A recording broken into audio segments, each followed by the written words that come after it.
Hello students, today I am going to teach you the fifth part of class 8 civics. So today we have to study about part 5. ठीक है, हमें इस chapter का part 5 पढ़ना है. ठीक है, और द चैप्टर हम पढ़ रहे हैं उसका नाम है द रोल ऑफ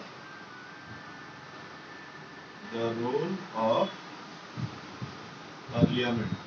ठीक है, पार्लियामेंट का क्या रोल है इसके बारे में हम डिस्कस कर रहे हैं. ठीक है, तो बेसिकली अभी तक हमने क्या क्या इस चैप्टर में देखा है. ठीक है, इसका डिस्कशन पहले कर लेते हैं. सबसे पहली चीज जो हमने पढ़ी थी कि पार्लियामेंट क्या होता है, व्हाट इज पार्लियामेंट. ठीक है, second thing, what is the function of parliament. What is function of parliament. ठीक है, पार्लियामेंट क्या होता है. Parliament is a place where several public discussions are done. यहाँ पे सारे पब्लिक डिस्कशंस किए जाते हैं और किसी भी चीज को शुरू करने से पहले गवर्नमेंट पब्लिक पार्टिसिपेशन कराती है. ठीक है, और उन पब्लिक पार्टिसिपेशंस में बेसिकली जनता के ही चुने हुए रिप्रेजेंटेटिव्स को ऐड करती है और वो रिप्रेजेंटेटिव्स बताते हैं कि कोई भी काम होना चाहिए या नहीं होना चाहिए. ठीक है, देश में कोई भी काम होना है, कोई विकास का काम होना है तो वो पार्लियामेंट में डिस्कस होने के बाद ही सैंक्शन होता है. ठीक है, उसके बाद फंक्शन क्या होता है पार्लियामेंट. सो उसके बाद हम देख सकते हैं कि parliament is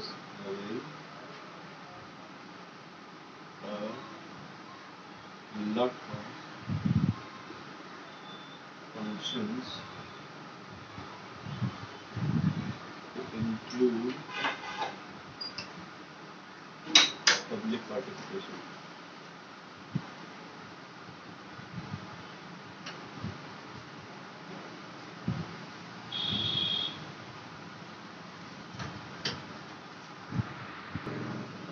So basically parliament is a place where public discussions are done.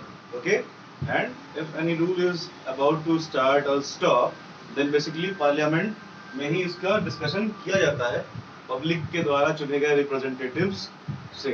ठीक है, वो लोग ये बताते हैं कि कौन सा नियम समाज के लिए सही है, नहीं सही है, उसे देश में लागू करना चाहिए, नहीं करना चाहिए. ठीक है, तो ये सारी डिस्कशंस पार्लियामेंट में होती है. ठीक है, पार्लियामेंट का फंक्शन क्या होता है. Parliament is having a lot of functions to include public participation.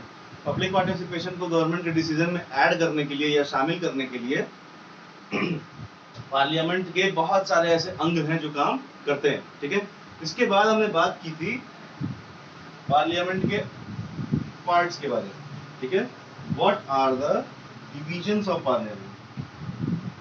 Third चीज जो हमने पढ़ी थी वो था डिविजन्स ऑफ पार्लियामेंट. ठीक है, पार्लियामेंट को किस बेसिस पे क्लासिफाई या कैटेगराइज करते हैं ये हमने पढ़ा था. ठीक है, पार्लियामेंट को दो बेसिक पार्ट्स में डिवाइड किया गया है. पार्लियामेंट के दो मेन अंग हैं. ठीक है, पहला है लोकसभा, दूसरा है राज्यसभा.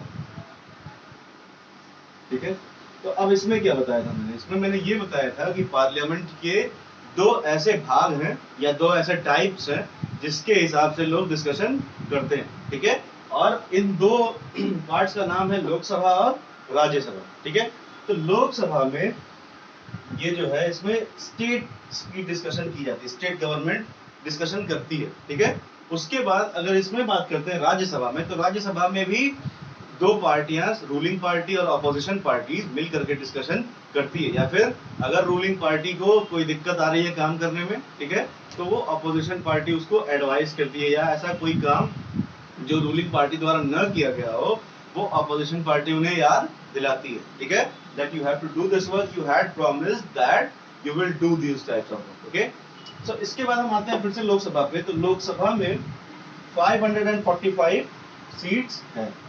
ठीक है, 545 सीट्स हैं.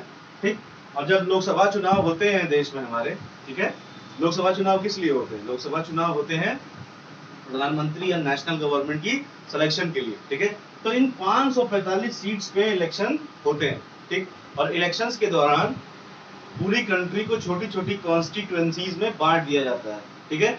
क्यों बांट दिया जाता है भाई? और हर उस कॉन्स्टिट्यूएंसीज में से हर पार्टी अपना एक कैंडिडेट अराइज करती है, ठीक।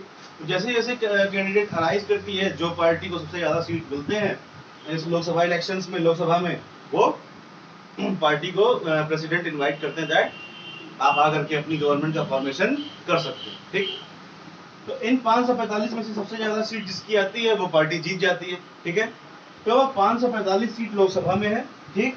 और इसका जो हेड है, सबसे हाईएस्ट चेयरपर्सन लोकसभा के होते हैं स्पीकर, ठीक। स्पीकर होते हैं, ठीक। स्पीकर के द्वारा ही ये डिस्कशंस को हैंडल किया जाता है या सुपरवाइज किया जाता है, ठीक है। सुपरवाइज का मतलब ये है कि अगर कोई डिस्कशन हो रही है, ठीक है, तो उस डिस्कशन को सुनने वाला और उस डिस्कशन का लास्ट रिजल्ट देने वाला भी स्पीकर ही होता है, ठीक है। क्योंकि highest authority of Lok Sabha is speaker, ठीक है। ताकि कोई भी वहां पे कितना भी बड़ा नेता हो, स्पीकर के आगे वो कुछ नहीं बोल सकता। If a speaker is stopping him to say anything, then any of the politician either of any rank is not allowed to speak a word after speaker has stopped him to speak, ठीक है। अगर speaker ने उसे बोलने से रोक रखा है या उसे मना कर दिया कि आप नहीं बोल सकते, तो कोई भी कितना भी बड़ा नेता हो वो नहीं बोल सकता, वो स्पीकर के बात का उल्लंघन नहीं कर सकता, ठीक है। अब आते हैं राज्यसभा पे। तो राज्यसभा में 245 सीट्स हैं, 245 सीट्स हैं, ठीक। राज्यसभा में 245 सीट्स हैं, ठीक। इसका भी सिलेक्शन कैसे होता है, ठीक है। इसका सिलेक्शन लोग करते हैं बाय राज्यसभा इलेक्शंस, ठीक है। जब विधानसभा के चुनाव होते हैं तब राज्यसभा की सीटों का निर्धारण किया जाता है। और राज्यसभा के सबसे हाईएस्ट ऑफिशियल जो होते हैं वो होते हैं वाइस प्रेसिडेंट, ठीक है। वाइस प्रेसिडेंट होते हैं राज्यसभा के सबसे हाईएस्ट अथॉरिटी या हाईएस्ट ऑफिशियल जिनको कहा जाता है वो होते हैं वाइस प्रेसिडेंट, ठीक है। वाइस प्रेसिडेंट क्या करते हैं? जो भी डिस्कशन होता है, ठीक है, पार्टीज के बीच में, अगर नेशनल गवर्नमेंट में बीजेपी की सरकार है, ठीक है, तो कांग्रेस, एनसीपी, जो भी छोटी इसकी ऑपोजिशन में पार्टियां हैं वो आएंगी और फिर बीजेपी के कामों के बारे में डिस्कशन करेंगी, ठीक है। वो उन्हें बताएंगी कि आपने ये काम करने को कहा था, आपने ये काम तो किया है, but you have not done these work that you had said at the time of election. आपने इलेक्शन के टाइम पे ये काम भी करने के लिए कहा था लेकिन आपने नहीं किया है, ठीक है। तो ये काम जो है राज्यसभा में डिस्कशन होता है और इस डिस्कशन का जो रिजल्ट देते हैं या फिर जो सुनते हैं डिस्कशन को, उन्हें वाइस प्रेसिडेंट सुनते हैं, ठीक है। तो वाइस प्रेसिडेंट क्या करते हैं कि राज्यसभा में हुई डिस्कशंस का रिजल्ट निकालते हैं या फिर उन्हें एडवाइस करते हैं, ठीक है, that you should do this type of work. Ruling party को एडवाइस करते हैं, ठीक। तो लोकसभा की हाईएस्ट ऑफिशियल स्पीकर और राज्यसभा के हाईएस्ट अथॉरिटी वाइस प्रेसिडेंट, ठीक है। तो वाइस प्रेसिडेंट कौन है हमारे? श्री वेंकैया नायडू, वेंकैया नायडू, ठीक है। Venkaiah Naidu is the vice president of India this time, ठीक है। तो इस समय राज्यसभा के हाईएस्ट ऑफिशियल भी कौन हुए? वेंकैया नायडू, ठीक है। सो आगे बढ़ते हैं हम। इसके बाद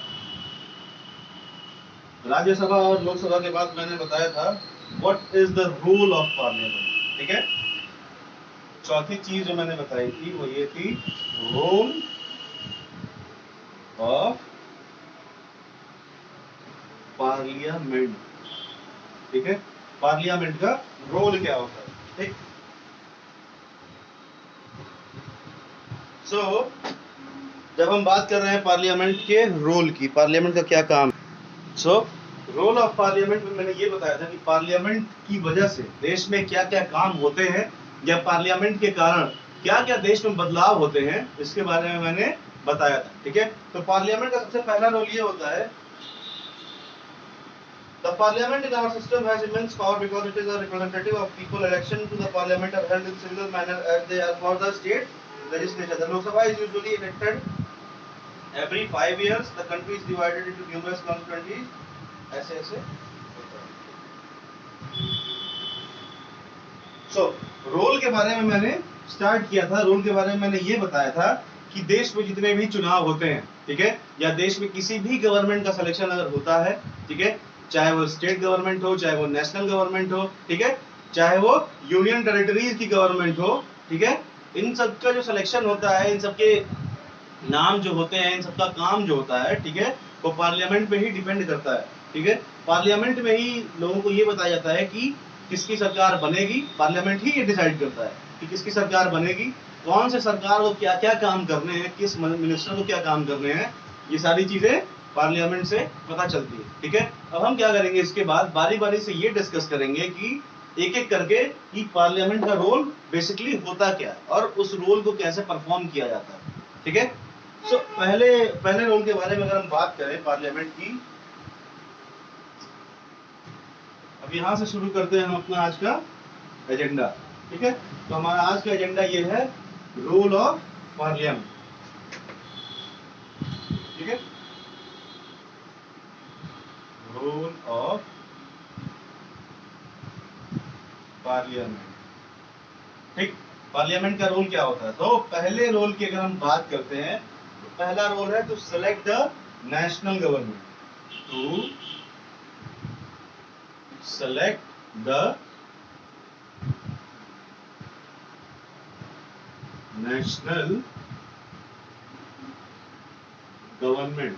ठीक है, भारत का जो नेशनल गवर्नमेंट है या सेंट्रल गवर्नमेंट है, उसकी सिलेक्शन में मदद करता है पार्लियामेंट, या पार्लियामेंट के ही थ्रू हम नेशनल गवर्नमेंट की सिलेक्शन करते हैं। ठीक है, अब कैसे करते हैं ये डिस्कशन हम करेंगे। ठीक है, so parliament in India consists of president, Rajya Sabha and Lok Sabha. After the Lok Sabha elections, a list is prepared showing how many MPs belong to each political party. For a political party to form a government, they must have a majority of elected MPs. ठीक, since there are 545 elected nominated members in 543 elected nominated members in Lok Sabha, to have a majority, a party should have at least half of the number. ठीक है, तो अब देखो सबसे बड़ी बात ये पता चली हमें इस पैराग्राफ में ये पता चला कि पार्लियामेंट में बेसिकली कौन कौन होता है। सबसे पहला होता है प्रेसिडेंट, ठीक, प्रेसिडेंट कॉमा लोकसभा, फिर आती है राज्यसभा, ठीक, प्रेसिडेंट, लोकसभा और राज्यसभा, ये तीन मिलके पार्लियामेंट का फॉर्मेशन करते हैं। ठीक है, तो पार्लियामेंट के फॉर्मेशन के बाद क्या होता है, बेसिकली जैसे कि हम जान रहे हैं कि ये पता करते हैं कि लोकसभा में, ठीक है, for national government we have to see the Lok Sabha, because Lok Sabha elections में ही ये पता चलता है कि हर कॉन्स्टिट्यूएंसीज में से कितने इलेक्टेड मेंबर्स हैं, किस पार्टी से बिलोंग करते हैं। ठीक है, तो जैसे कि हम जानते हैं कि लोकसभा में 543 इलेक्टेड मेंबर्स होते हैं।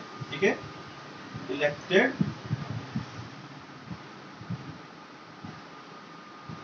मेंबर्स होते हैं और 2 नॉमिनेटेड होते हैं। ठीक है, 2 नॉमिनेटेड होते हैं। नॉमिनेटेड का मतलब क्या होता है, 543 को जनता सेलेक्ट करती है और 2 को प्रेसिडेंट सेलेक्ट करते हैं। ठीक है, ये 2 जो है ये प्रेसिडेंट के सिलेक्शन पर निर्भर करता है कि ये किसको सेलेक्ट करते हैं। ठीक, तो 543 इलेक्टेड सीट्स हैं। ठीक है, तो 543 में से मैक्सिमम नंबर ऑफ एमपीज जिस पार्टी के होंगे, that party is invited for creating the government in India. ठीक है, तो अब यहां पे क्या हुआ, 543 हमारे इलेक्टेड मेंबर्स हैं। ठीक है, सो 543 इलेक्टेड मेंबर्स और 2 नॉमिनेटेड। ठीक, तो लोकसभा इलेक्शंस के बारे में मैंने अभी बताया कि पूरे देश को छोटे छोटे लोकसभा क्षेत्रों में बांट दिया जाता है, जिनको इंग्लिश में कॉन्स्टिट्यूएंसीज भी कहा जाता है। ठीक है, सो 543 कॉन्स्टिट्यूएंसीज में देश को बांट देते हैं। ठीक है, और उससे ये पता करते हैं कि कौन सी पार्टी या जनता किस पार्टी के सबसे ज्यादा एमपीज को सेलेक्ट कर रही है। ठीक है, सिलेक्शन की जो प्रक्रिया होती है वो बेसिकली डिपेंड करती है,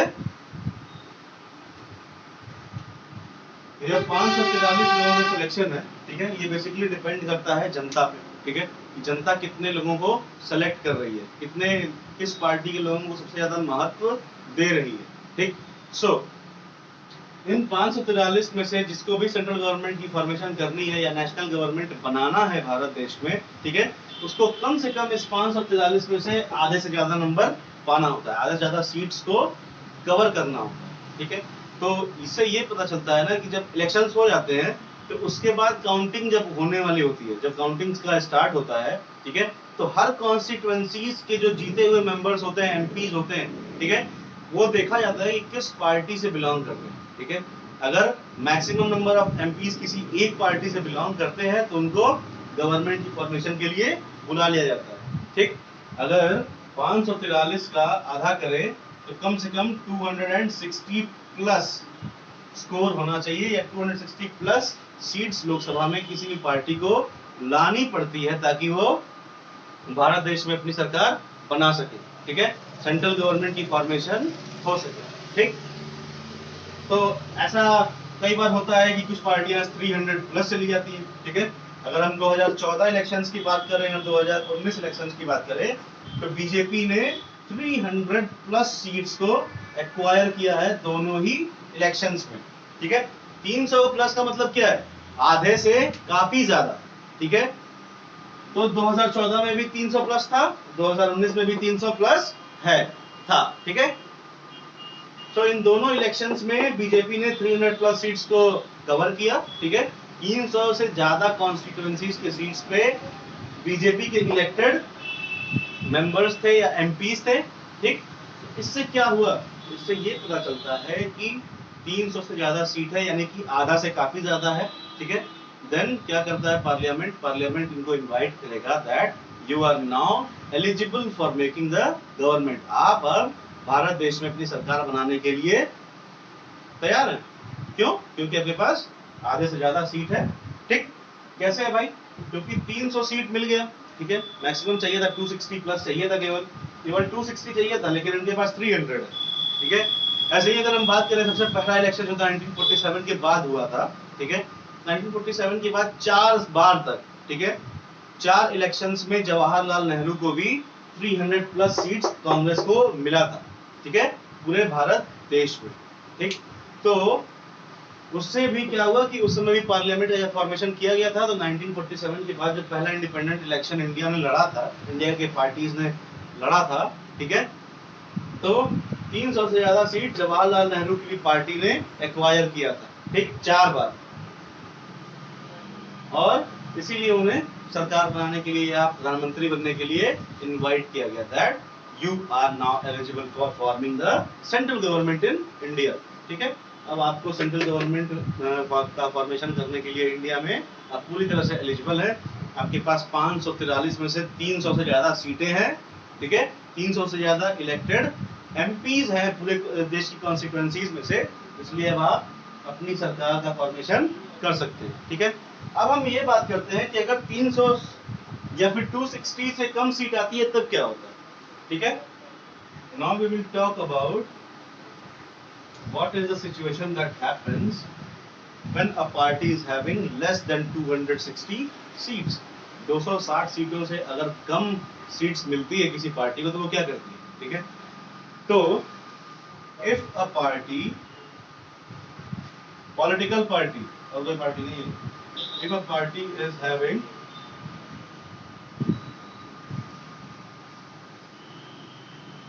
less than half the seats, they collaborate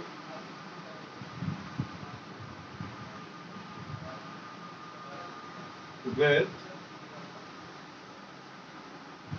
parties to form allegations।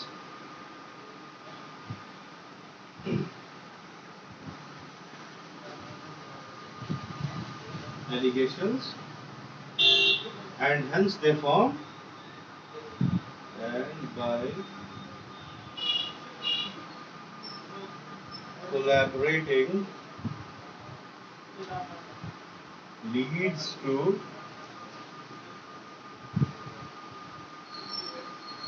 Formation of coalition government, ठीक है, कोलिशन गवर्नमेंट, ठीक है। तो होता क्या है, if a party is having less than half the seats, they collaborate with small parties having limited number of seats. अगर किसी पार्टी के पास कम सीट्स हैं, अगर 260 से कम सीट आई है, ठीक है, तो क्या करती है पार्टियां कि छोटी छोटी अपनी जितनी भी पार्टियां होती हैं उसके आसपास जिसकी विचारधाराएं साफ मिलती होती हैं, ठीक है, वो क्या करती है कि उनके साथ मिलकर गवर्नमेंट का फॉर्मेशन करती है, ठीक है। अगर हम महाराष्ट्र की बात करें तो महाराष्ट्र में भी शिवसेना, एनसीपी और कांग्रेस ने मिल के गठबंधन की सरकार बनाई हुई है, ठीक है। तो कोलिशन गवर्नमेंट को हिंदी में कहते हैं गठबंधन की सरकार, ठीक है। तो गठबंधन की सरकार कैसे बनती है, जब किसी पार्टी की कम सीट्स आती है, ठीक है, तो कम सीट्स के फॉर्मेशन की वजह से वो छोटे छोटे पार्टियों को या किसी भी दूसरी पार्टी से कोलैबोरेट कर लेती है, ठीक है। And due to this collaboration the number of seats increases, ठीक है। तो जो सीट्स का नंबर है वो इंक्रीज कर जाता है, ठीक है। 260 अगर मानते हैं कि 200 सीट्स एक मेजर पार्टी के पास थी, ठीक है, उसके अगल बगल की जितनी पार्टीज थी उनके पास ऐसे थी 15, 20, 25, 40 ऐसे सीट्स उनके पास थी, ठीक है। तो इस पार्टी ने इन चारों पार्टियों के साथ कोलैबोरेट कर लिया, ठीक है, इन चारों पार्टियों को लेकर के अपने साथ एक गठबंधन की सरकार बनाई, ठीक है। इसको एक एलिगेशन फॉर्मेशन किया, ठीक है। एलिगेशन का मतलब होता है मिल करके एक काम को करना, ठीक है, मिल के फॉर्मेशन करना, ठीक। तो 200 के साथ ये 15, 20, 25, 40 ये सब मिल गए, तो टोटल मिल करके इनकी 260 प्लस सीट्स हो गई, ठीक है। तो इस गठबंधन की सरकार को भी क्या होगा कि जगह मिल जाएगी, ठीक है, क्या करने के लिए, सरकार बनाने के लिए, ठीक। So if we talk about BJP, ठीक है, बीजेपी की अगर हम बात करते हैं तो पहले सबसे पहले कुछ सालों पहले जब अटल बिहारी वाजपेयी जी की सरकार थी तो अटल बिहारी वाजपेयी जी ने भी इसी तरह की एक कोलिशन गवर्नमेंट का फॉर्मेशन किया था और उसको नाम दिया गया था एनडीए, ठीक है। एनडीए का फॉर्मेशन हुआ था, ठीक है।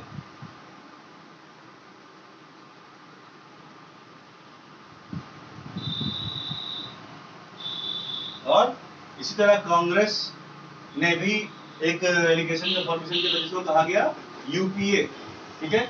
एनडीए और यूपीए की फॉर्मेशन क्यों हुई, क्योंकि उस टाइम पे नंबर ऑफ सीट्स जो बड़ी पार्टी थी उसकी कम आई थी, तो उस पार्टी ने बाकी छोटी छोटी पार्टियों के साथ कोलैबोरेट किया, उनको अपने में मिला लिया और उसके बाद उनके साथ गवर्नमेंट की फॉर्मेशन की, ठीक है। क्यों, कैसे हुआ ये, अगर 270 260 के बीच में इनके पास सीट होती तो ये इंडिपेंडेंट गवर्नमेंट की फॉर्मेशन कर सकते थे, लेकिन नहीं हुआ, ठीक है। इसलिए इन्हें एलिगेशन या अलायंस का फॉर्मेशन करना पड़ा, ठीक है। अलायंस का फॉर्मेशन क्यों करना पड़ा, ताकि इनकी जो रिक्वायर्ड नंबर ऑफ सीट्स है वहां तक ये पहुंच सके, 280 290 सीट्स तक ये पहुंच सके, ताकि इन्हें फिर अलायंस पूरे अलायंस को बुलाया जा सके पार्लियामेंट में, ताकि अपनी सरकार का फॉर्मेशन करे, ठीक है। तो इसी को कहते हैं, जब देखो जब 300 प्लस सीट्स किसी की आती है, ठीक है, अगर required amount of number of seats से, ठीक है, ज्यादा सीट किसी पार्टी को इंडिपेंडेंटली मिल जाती है तो उस पार्टी की जो सरकार बनती है उसको पूर्ण बहुमत की सरकार कहते हैं, ठीक है, फुल सपोर्टेड गवर्नमेंट, ठीक। लेकिन जब ये मिलकर के सरकार बनाती है किसी पार्टियों से तो उसे गठबंधन की सरकार कहते हैं, ठीक है। पूर्ण बहुमत उसे नहीं कहा जाता, उसे कहते हैं गठबंधन की सरकार, ठीक। तो गठबंधन की सरकार में क्या क्या होना इंपॉर्टेंट है, क्या क्या चीजें, क्या क्या फंक्शंस मैच करने चाहिए, अब हम ये डिस्कस करेंगे, ठीक है।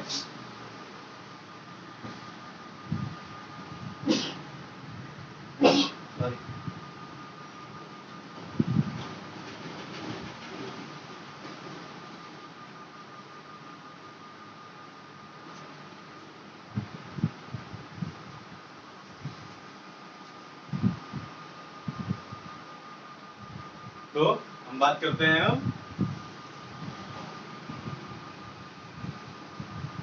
Points for formation of coalition government, ठीक है।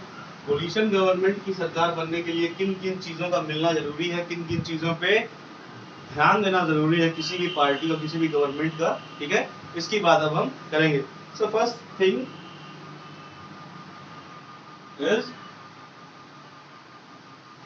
first thing that should be matched before the formation of coalition government is the choice of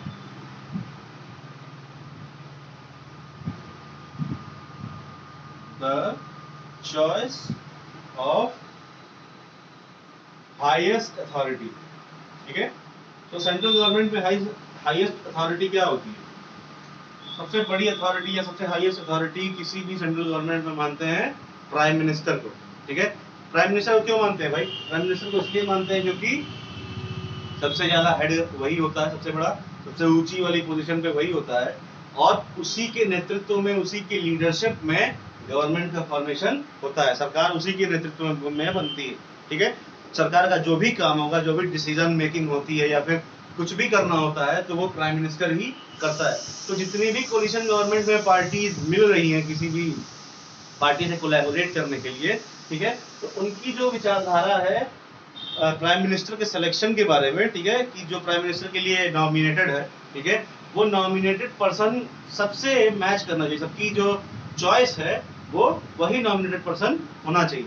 ठीक है, यानी कि अगर हम मानते हैं कि कोई भी पार्टी है, ठीक है, एक 5-10 पार्टियों के साथ कोलैबोरेट की, गठबंधन का सरकार बनाने की कोशिश कर रही है, ठीक है, लेकिन उसका जो चॉइस है प्राइम मिनिस्टर का वो बाकी की जो कोलिशन गवर्नमेंट की पार्टीज हैं या बाकी जो कोलैबोरेटेड पार्टीज हैं उनको पसंद नहीं आ रहा है, तो वो अपना समर्थन वापस ले लेती है। ठीक है, जैसे कि अभी हाल ही में बीच में हुआ था। ठीक है, तो बीच में क्या हुआ था? बीच में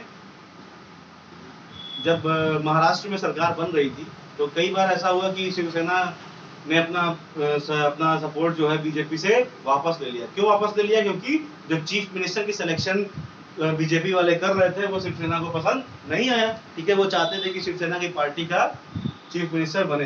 ठीक है, लेकिन इनको नहीं अच्छा लगा, इसलिए उन्होंने अपना समर्थन वापस ले लिया। ठीक है, तो यही होता है जब the choice of the highest authority is not matched by every collaborated party member. ठीक है, हर कोलैबोरेटेड पार्टी के मेंबर को जब तक पसंद नहीं आएगा, ठीक है, हाईएस्ट अथॉरिटी की सिलेक्शन नहीं अच्छी लगेगी। अगर बीजेपी की बात करते हैं तो बीजेपी की जितने भी कोलैबोरेटेड पार्टीज हैं, ठीक है, वो सब मोदी जी को अपना अच्छा लीडर समझती है। ठीक है, they are very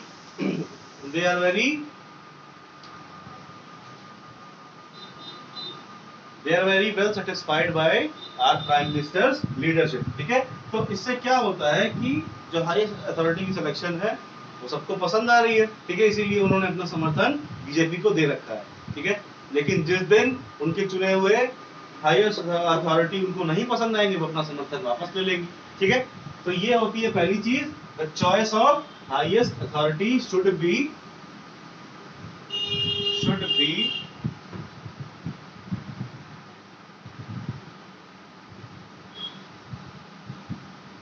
matched for everyone. ठीक है, सबको पसंद आना चाहिए कि कौन प्रधानमंत्री बनने वाला है। ठीक, क्योंकि सेंट्रल गवर्नमेंट के फॉर्मेशन में हाईएस्ट अथॉरिटी का बहुत बड़ा हाथ होता है। ठीक है, हाईएस्ट अथॉरिटी का मतलब कौन है? Prime minister. ठीक है, प्राइम मिनिस्टर ही ये डिसाइड करता है कि कैसी सरकार बननी चाहिए, कौन से उनके कैबिनेट मिनिस्टर्स होंगे, कौन सी वो टीम होगी जिनके साथ प्राइम मिनिस्टर काम करेंगे। ठीक है, तो बेसिकली जितने भी बेसिक गवर्नमेंट डिसीजंस हैं, ठीक है, वो highest authority of central government के द्वारा ही लिया जाता है। ठीक, सो पहली चीज क्या हो गई? The choice of highest authority should be matched for everyone. Second thing is the minister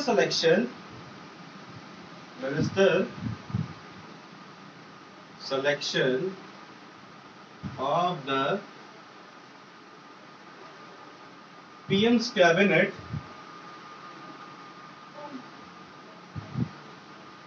must also be from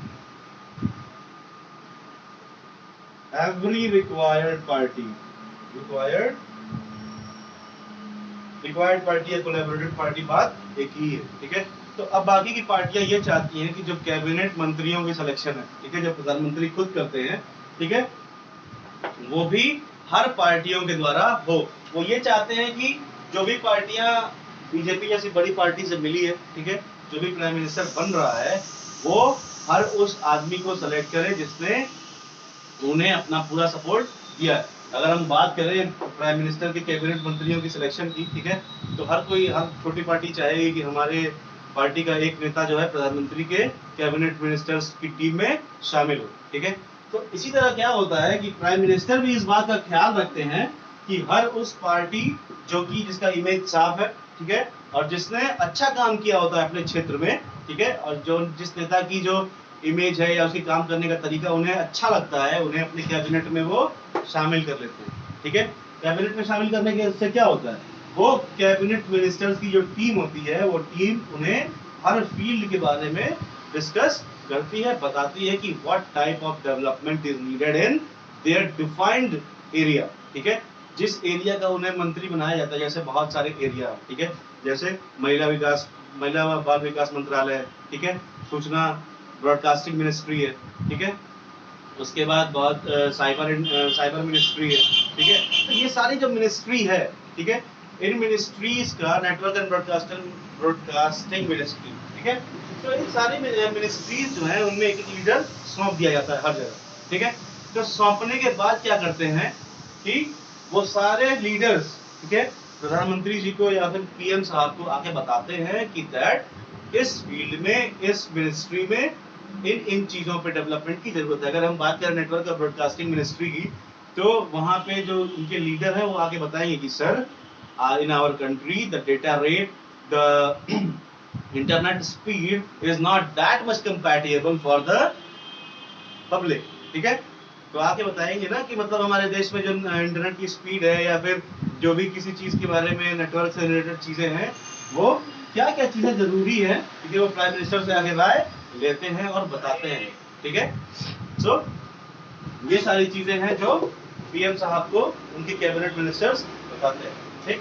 तो हर पार्टियां ये चाहती है कि उनके पार्टी से कोई ना कोई एक बंदा कैबिनेट मिनिस्ट्री में शामिल हो, ठीक है। ये हो गया दूसरा बड़ा ऑब्जेक्टिव कोलिशन गवर्नमेंट की फॉर्मेशन के लिए, ठीक है। अब तीसरे की बात करें, ठीक है, द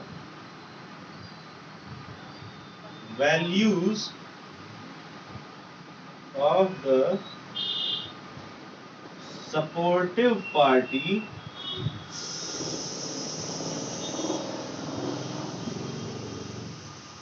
must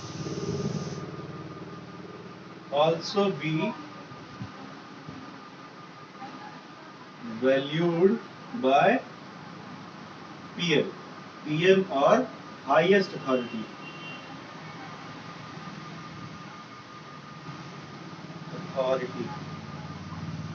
ठीक है।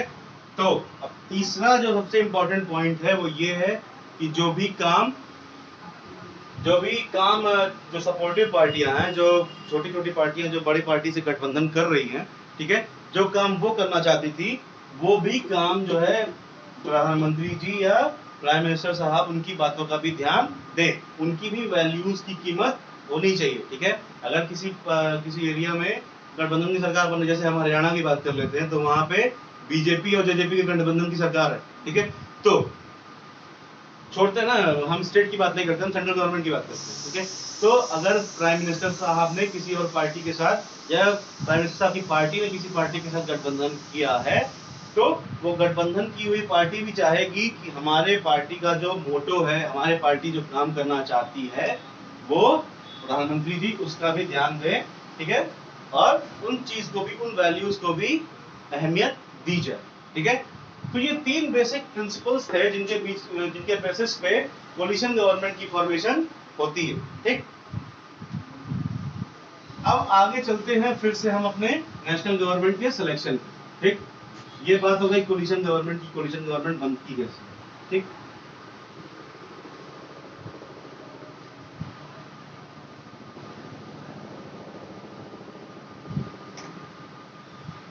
One of the most important functions of the Lok Sabha is to select the executive, ठीक है। सो आगे बढ़ते हैं। तो the opposition parliament formed by the all political parties that oppose the majority party, so coalition government is formed, ठीक है। तो the longest among these parties is called the opposition party, ठीक है। जो सबसे बड़ी पार्टी होती है किसी भी रूलिंग पार्टी के अगेंस्ट में, ठीक है, उसको अपोजिशन पार्टी कहा जाता है, ठीक। जो रूलिंग पार्टी का अपोजिशन करती है, अपोजिशन का मतलब ये है कि उसके किए हुए कामों का, ठीक है, या उसकी सरकार बनने का विरोध करती है, ठीक। One of the most important function of the Lok Sabha is to select the executive. The executive is a group of persons who work together to implement the laws made by parliament, ठीक है। तो अब लोकसभा का अब function की बात करते हैं, तो लोकसभा का एक इंपॉर्टेंट फंक्शन ये होता है कि वो एग्जीक्यूटिव्स को चुनते हैं, ठीक है, एग्जीक्यूटिव्स को चुनते हैं, ठीक है। तो एग्जीक्यूटिव्स को चुनने से क्या पता चलता है? ये पता चलता है कि जो भी पार्लियामेंट में नियम कानून बनाए जा रहे हैं, ठीक है, या जो भी नए नए नियम समाज में लाने के लिए इम्प्लाई किए जा रहे हैं, इम्प्लीमेंट किए जा रहे हैं, क्या वो समाज के लिए सही है या गलत है, ठीक है, और उनको अपने समाज में लागू कैसे करना है, ये इसके लिए एग्जीक्यूटिव्स चुने जाते हैं। सो एग्जीक्यूटिव से अगर डेफिनेशन की बात करें तो executive is a team of individuals, ठीक है, which works to implement the rules made in the parliament, ठीक है। संविधान सॉरी पार्लियामेंट में या संसद में जो भी नियम बनाए जा रहे हैं उनके उत्थान के लिए, उनके इम्प्लीमेंटेशन के लिए एग्जीक्यूटिव्स काम करते हैं, ठीक है। एग्जीक्यूटिव्स की अगर हम डेफिनेशन लिखेंगे तो इसका मतलब ये आएगा, executives are the team which work for the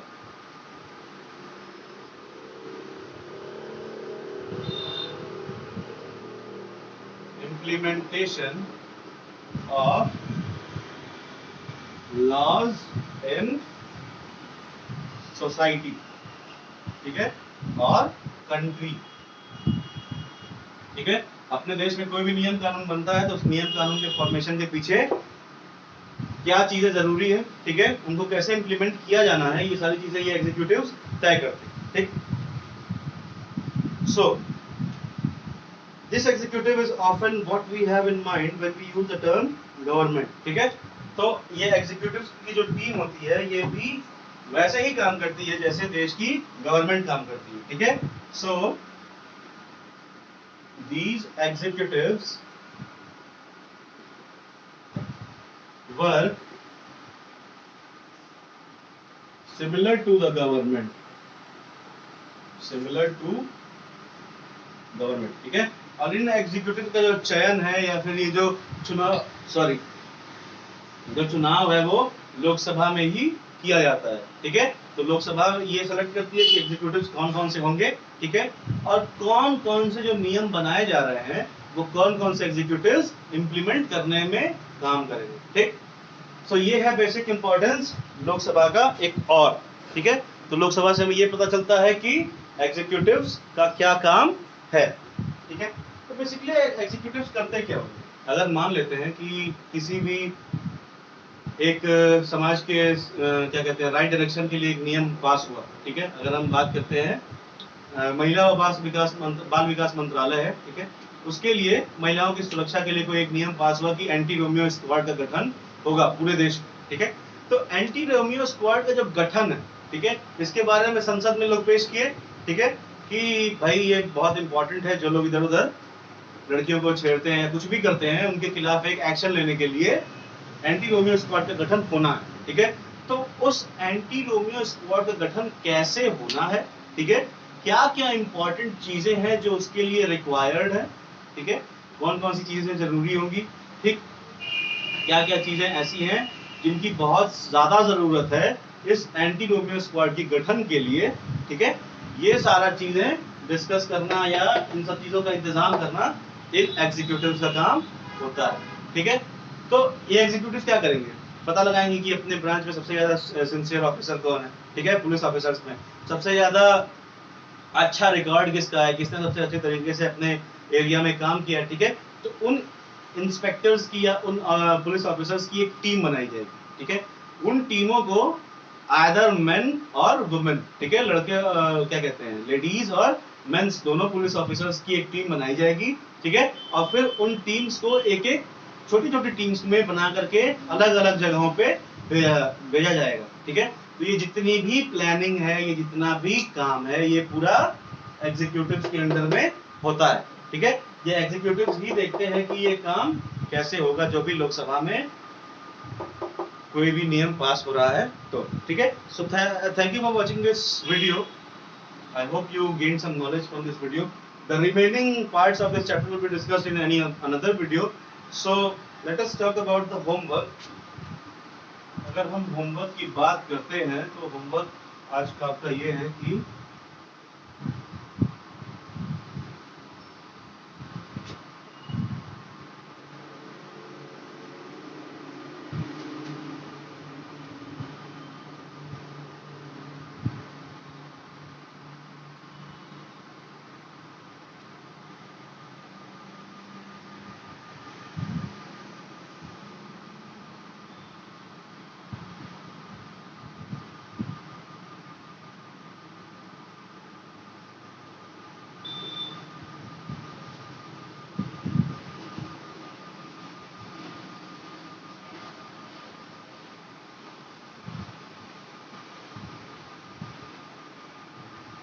so you have to find out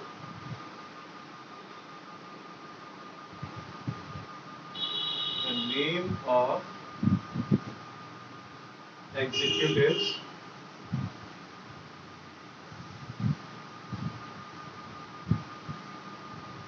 that are working in Lok Sabha after 2019 election, ठीक है। आपको ये बताना है कि उन एग्जीक्यूटिव का नाम क्या है जो लोकसभा में काम कर रहे हैं 2019 के इलेक्शंस के बाद। So thank you for watching this video.